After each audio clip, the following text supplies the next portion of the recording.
Classification of antiviral agents. They are classified into two. First is based on mechanism of action, and second is based on type of virus affected. Based on mechanism of action, first is preventing viral attachment and penetration of the host cells. Examples are amantadine and rimantadine drugs.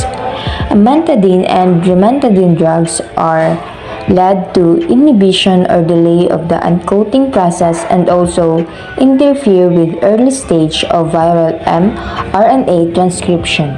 And neuraminidase inhibitors. Examples are oseltamivir or Tamiflu and zanamivir drugs. These drugs are commonly used in treatment of bird flu. Based on mechanism of action in transcription of analogues. Examples are the inoxaparin, ribavirin, and trifluorothymidine or trifluoridine drugs. Fourth are the late translation inhibitors. Example of this is metazazone and interference drugs. DNA polymerase and DNA synthesis inhibitors.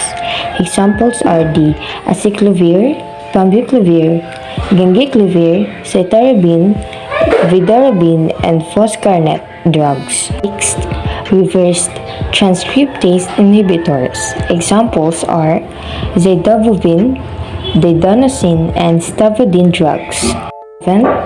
Protease inhibitors. Examples are salkinavir, indinavir, ritonavir, and sulfinavir drugs.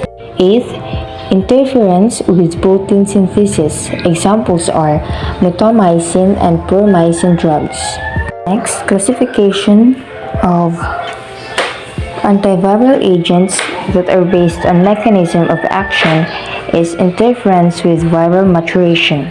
Examples are rifamycin and streptoviricin drugs. And lastly, the host immunomodulators. Examples are the interferons, gamma globulins, poly-C, BRL5907, and levamisole drugs. Second, classification of antiviral agents are based on type of virus affected. Based on type of virus affected in anti-herpes virus. Examples are idoxuridine, trifluoridine, vidarabine, cytarabine, acyclovir, ganciclovir, panciclovir, cidofovir, and foscarnet drugs. Next is based on type of virus affected antiretrovirus. Examples: zinovudine, stavudine, didanosine, sankinavir, imdanavir, ritonavir, and melphinavir. Next is anti-influenza virus. Examples are amantadine, rimantadine, oseltamivir, and zanamivir.